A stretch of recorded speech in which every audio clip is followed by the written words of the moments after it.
qué Jesucristo tuvo que morir en la cruz? Muchos de nosotros sabemos que Jesucristo murió en la cruz por el perdón de nuestros pecados. Pero ¿por qué Él tuvo que morir en la cruz? Porque no pudo ser de otra manera.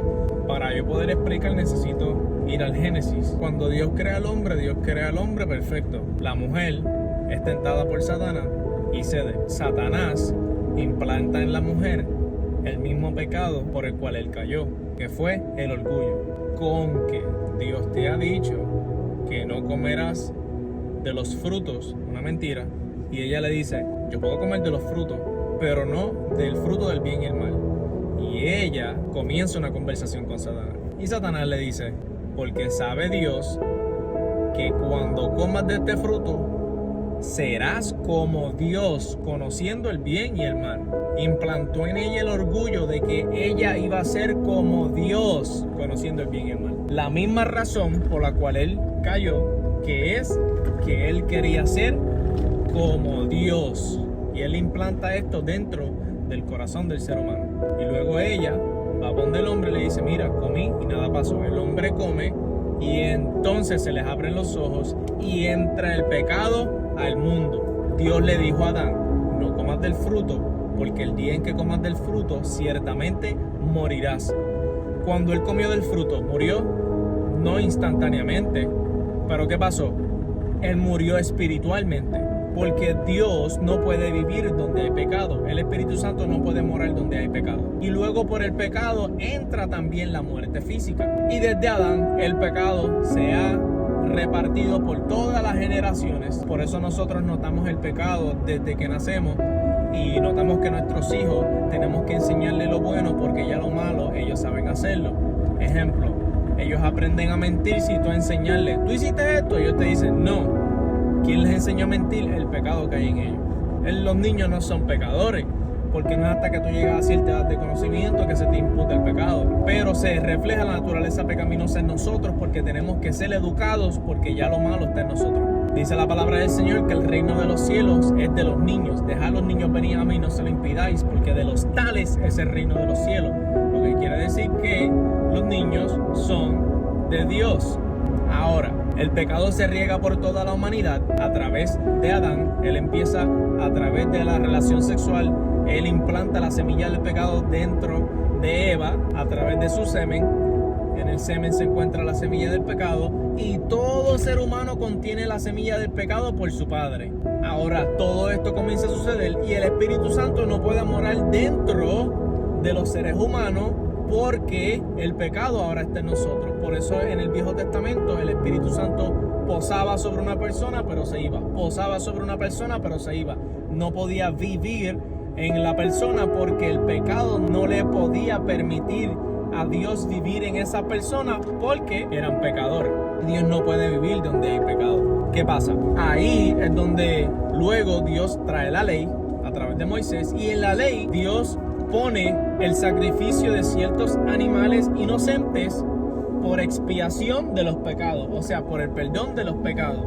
Pero el libro de Hebreos dice que la expiación de los animales no era suficiente para el perdón de nuestros pecados. Dios perdonaba el pecado, pero no olvidaba el pecado. Por eso tenía que venir un hombre perfecto, un hombre en el cual no hubiera nada de pecado en él, para entregarse a sí mismo como sacrificio por el perdón de los pecados, por la expiación de los pecados. Ahí es donde entra la foto de Jesucristo. Dios mismo dice en el Viejo Testamento, ¿y a quién enviaré? Y viene Jesucristo, dice, yo iré, Padre. Yo voy a ser el que voy a ir y voy a entregar mi vida por ellos. Y Jesucristo entra en la foto.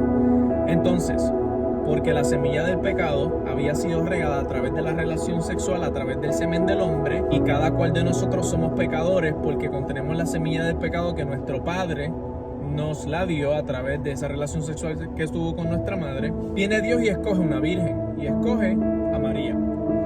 Deposita dentro de María una semilla, y esta semilla no contiene la semilla del pecado. Deposita una semilla perfecta, sin manchas y sin arrugas, sin pecado, dentro de María, y ahí es donde viene Cristo. Por eso Cristo nunca pecó, porque Él no nació de la semilla del hombre a través del pecado. Él nació a través de la semilla que Dios mismo puso dentro de una virgen. Por eso Jesucristo nace sin pecado. Entonces, porque Jesucristo nace sin pecado, el pecado fue la causa de la muerte física y espiritual del hombre. Lo que quiere decir que Cristo, si lo deseaba, no iba a morir físicamente. ¿Por qué? Porque no había pecado en él. Por eso la misma Biblia dice: nadie me quita la vida, yo la pongo, yo la doy. O sea, yo me voy a entregar a mí mismo como sacrificio. Entonces, como Cristo no tenía pecado y era perfecto, entonces Él decide entregarse a sí mismo por la humanidad como expiación, siendo un hombre completamente inocente, acusado como los pecadores, paga todo el precio de la furia del Padre. Toda la furia del Padre que debería haber sido derramada en nosotros por nuestro pecado, cae sobre su propio Hijo. Él recibe la furia completa de su Padre para que tú y yo no tuviéramos que pagar la condena del infierno. Él viene a la tierra, se entrega por su creación rechaza su mensaje. Entonces su creación le quita la vida, pensando que le quitan la vida, pero en realidad Él la está entregando, y a través de esa muerte el mismo Dios salva a esa creación. Es increíble. Y al tercer día Él puede resucitar, porque cuando la muerte va a agarrarlo, ve que no hay pecado en Él, porque la muerte entra por el pecado. Y cuando la muerte va a agarrarlo, dice: espérate, no hay pecado en esta persona es perfecta, no puedo hacer nada, no puedo mantenerlo aquí. ¿So qué hace? Él resucita. La única persona que pudo haber resucitado en toda la historia es Jesucristo, porque era Dios encarnado y era sin pecado. Entonces, como Dios resucita de los muertos al tercer día, entonces dice que Él iba a traer al Espíritu Santo para que morara en nosotros, porque Él pagó el precio de nuestro pecado. ¿Qué pasa? Ahora el Padre no nos ve a nosotros a través de nuestro pecado. Y porque el Padre no nos ve a nosotros a través de nuestro pecado, sino que nos ve a través de lo que Jesucristo hizo en la cruz, Él nos ve sin mancha, sin arruga, santos. Lo que quiere decir que el Espíritu Santo obviamente nos ve sin pecado. No porque nosotros no tenemos pecado, sino porque hemos aceptado el sacrificio, y el sacrificio lava todo nuestro pecado. Y dice la palabra del Señor que Él lo arroja a lo profundo del mar y no se acuerda más de Él.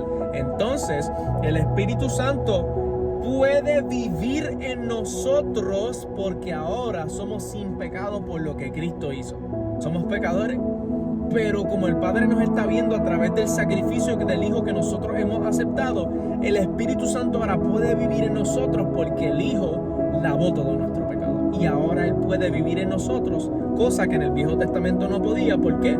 Porque Dios miraba el pecado del hombre. Ahora Dios nos mira a través de su Hijo. Y porque nos mira a través del sacrificio que Él hizo el Hijo, ahora el Espíritu Santo sí puede morar en nosotros y puede vivir en nosotros.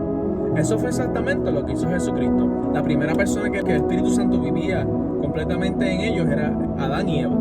Se rompe la relación por el pecado, y entonces nace Cristo perfecto. Y como Cristo era perfecto, el Espíritu Santo podía morar en Él completamente. Por eso cuando Él es bautizado, desciende la paloma antes de empezar su ministerio y posa sobre Él y vive dentro de Él.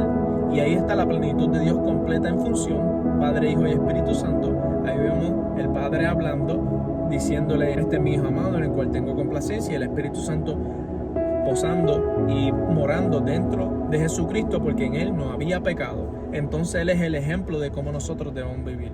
Por eso Él vivió una vida separada para Dios, y nosotros tenemos que vivir una vida separada para Dios, porque Él pagó el precio de la furia del Padre para que tú y yo no la tengamos que pagar, y encima de eso nos da el regalo del Espíritu Santo, porque ahora Dios no nos ve a través de nuestro pecado, sino de el sacrificio, y por eso nos ve sin pecado, y por eso el Espíritu Santo puede morar en nosotros.